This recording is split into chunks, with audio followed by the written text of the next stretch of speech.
ngayon naman ang pupuntahan ko ay ang headquarters office ng Santee Barley. Kaya let's go!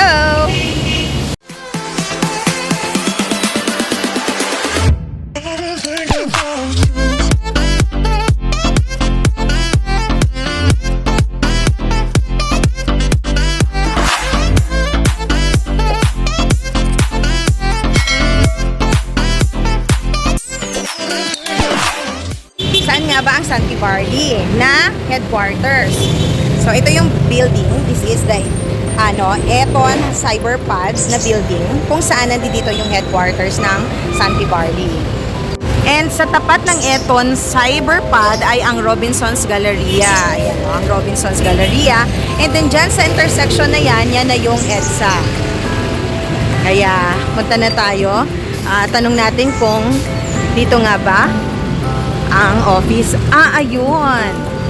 Ayun mismo. Ang office ng, ayan o, makikita nyo o, Santee. So, that is the Santee Coffee. Yan yung Santee Coffee. So, tanungin natin, papasok tayo dito sa building na to para alamin natin kung saan yung office mismo ng Santee Barley. Yan yung Eton Cyberpad Corinthian. Tara, punta na tayo sa loob. So, pagpasok nyo dito, merong ATM. Sa mga gusto mag-withdraw, yan. And then here, this one. Pagpasok nyo dito sa building, makikita nyo kaagad yung Santee Barley na office. Here. So, ayan, i-explore natin ang kanilang office. Ayan. That's it. And titignan ko kung saan ako papunta. Okay. So medyo tahimik. Santee. Okay. Medyo ano pala to dito ha? Ayan.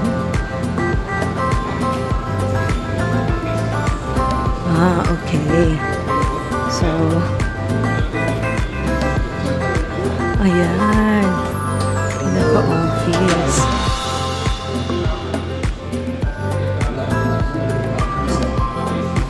Santee. So, from there, dito pala, didiretso. And then,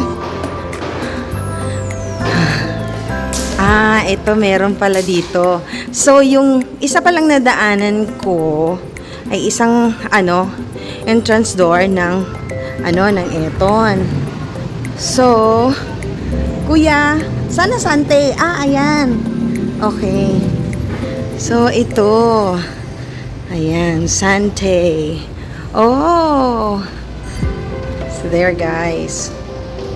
So, nandito na ako mismo sa kanilang opisina sa Ortigas, nasa Eton Cyberpad.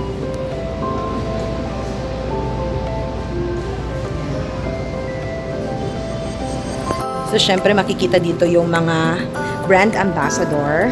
So, pagpasok dito, here, this is the office. Ay! Sorry!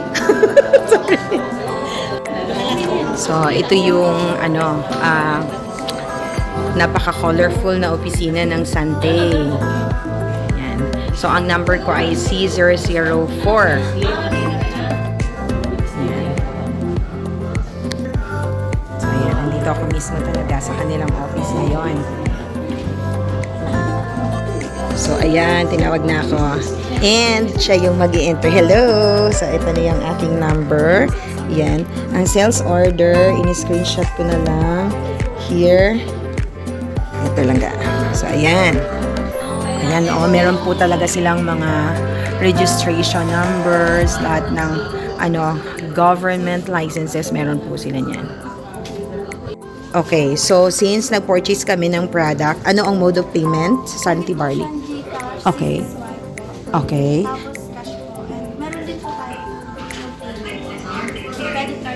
So, credit card sa online, pwedeng debit card dito, pwedeng cash, pwede ding GCash. Okay, yun.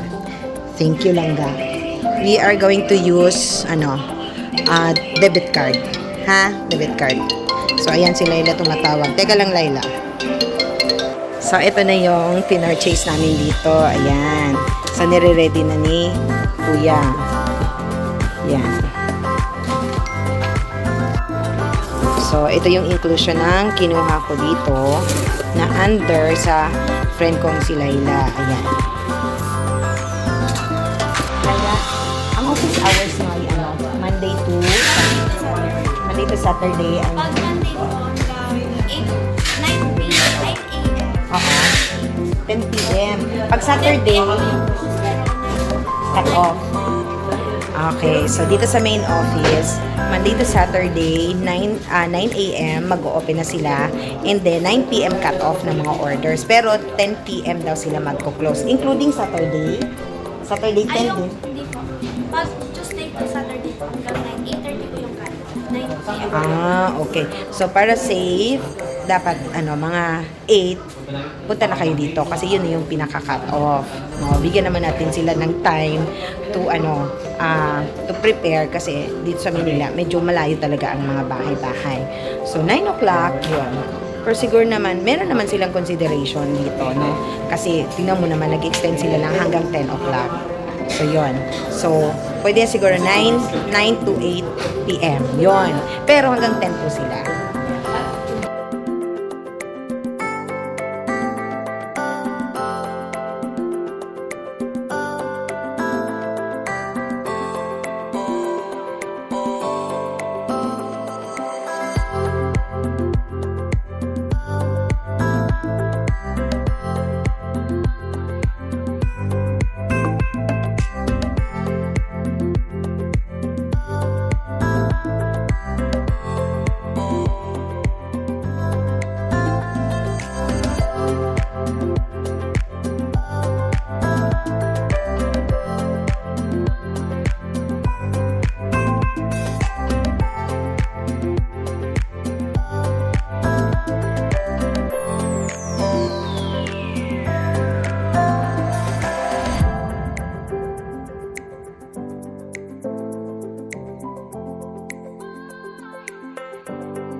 Diyan nagtatapos ang ating pagpunta dito sa Sante Barley. Oh, medyo maingay So hanggang dito na lang ang aking vlog dito sa Sante Barley na nasa headquarters office nila na nandito sa Eton Cyberpod Ortiga Center, Quezon City. Quezon City na po ito hindi na to part ng Pasig. So dito na side ay part na po ng Quezon City.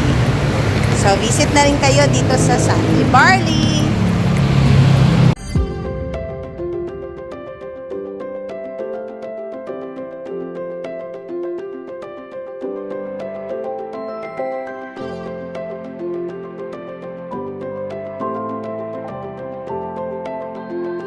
Thank you for watching, everyone!